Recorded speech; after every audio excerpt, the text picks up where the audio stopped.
Alamin natin ang buong detalye ng report na yan mula kay RH12 Milky Rigunan. Mana Milky. Sister El, at lakayaan namin ngayon sa hearing ng House Tri Committee ang pagbabayad ng buwis at pagkakaroon ng financial transparency ng mga social media influencers at bloggers.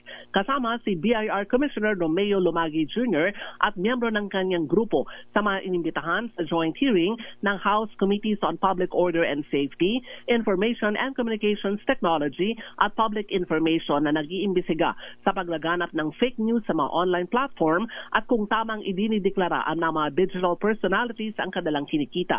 Ang kay Laguna Representative Dan Fernandez, ang overall chair ng TRICOM, kailangan matukoy kung ang mga digital personality ay nagdedeklara ng kanilang totoong kinikita at tumutupad sa kanilang mga obligasyon sa buwis.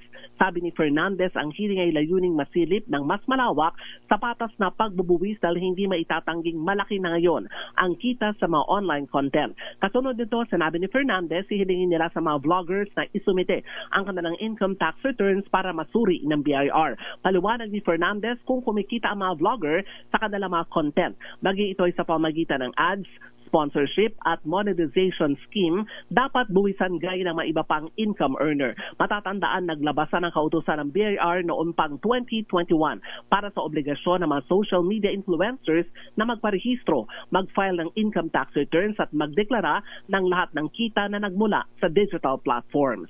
Ako si Milky Rigunan, nagulat para sa DCRH, una sa Pilipinas, una sa Pilipino. Maraming salamat, Manang Milky.